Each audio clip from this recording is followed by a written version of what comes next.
Alrighty here. So we've pretty well done most of the things we were going to do before we fire it up. Stovepipe's all screwed in and sealed. I got to get that bungee off of it. I was just using that to support it while I put it together. Don't want that to burn up. And I put a gasket on the fire door. Put gaskets on the ash pan door, so that's all ready to go. It's got an ash pan in it. We're running it now to get the coal up in the pot. Started to pile some junk in there. And in the back, for the stovepipe temp, what I did was I just drilled a hole in this exhaust passage. I guess I might have to tack it with a little bit of silicone or something so it stays in one spot. But this is a 12-inch long thermometer, so it's reading right about here, which is right where the exhaust passage is. This is our thermocouple for the digital readout, and we have a nipple screwed in here for a manometer. The only thing we really have to do is get the coal up in the pot. Then we gotta blow down the pressure and drain some water out of the boiler. We're gonna remove this plug and put our Hercules boiler liquid sealer in there. And I think I'm just going to put this gauge in that hole, since our cheapy gauge is a little questionable. And this one looks cooler anyway. Alright, so we're about ready to light this candle. Plan of action will be to use the torch to light the charcoal and paper and stuff that we have in there. And we have the pressure blown down on the boiler.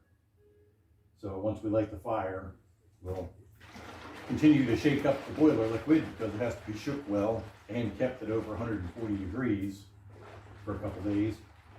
And once we dump that in there, we'll pull that out, we'll screw the pressure gauge in, and we'll let the fire build for a while. Once it gets down to having some hot coals down there, there's charcoal in there and stuff right now, so that'll make a hot fire. Then we'll dump some anthracite coal on top of it, and the fire underneath will light the anthracite, and then we should have a sustained fire.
Well, the Gentleman Janitor GJ5C is lit.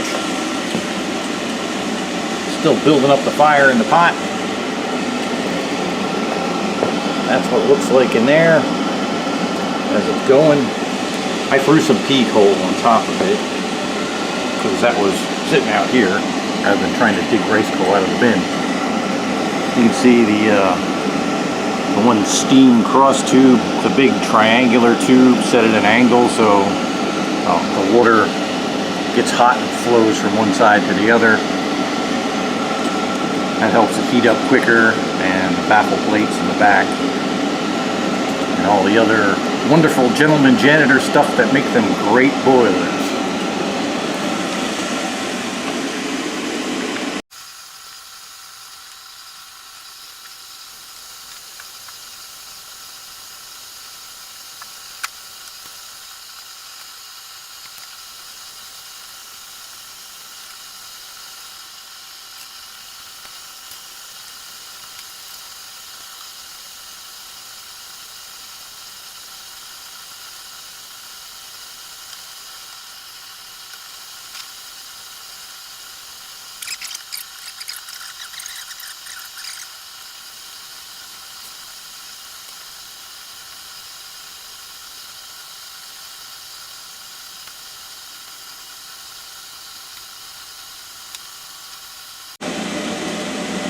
Okay, so it's at the point where I feel that it's safe to set the air setting, so it's basically spinning the air dial out 2.5 turns. That's typically what they should run at from what I've been told. I'm new at Gentleman Janitor, so I don't 100% know for sure, but so we're going to try it this way. So when you screw it all the way in, it's 1, 2.5, and that's where it butts up against the fan housing. And you can actually see the swirl action in the that the pot vanes create. Pretty neat.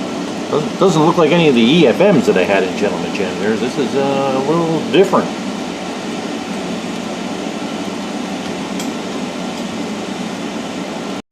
All right, so we just came up to operating temperature.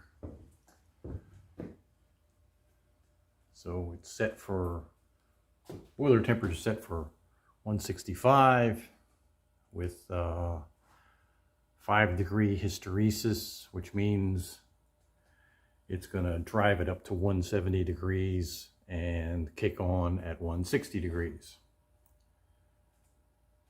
And the stack temperature has been staying just a little under 300. And the fire's still glowing. Draft from the chimney is still pulling air through it. So as the fire cools down, it'll settle down a bit.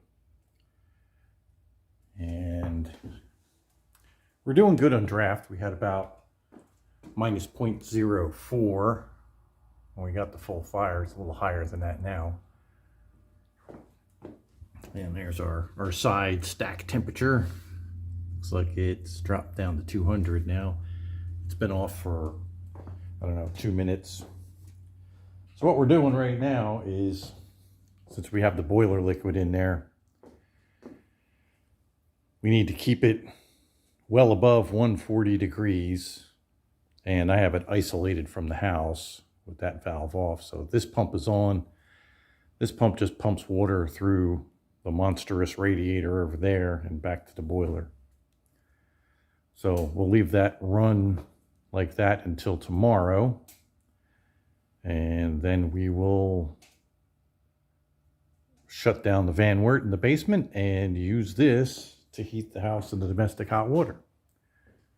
We'll see how well it goes. So far, pretty successful fire up.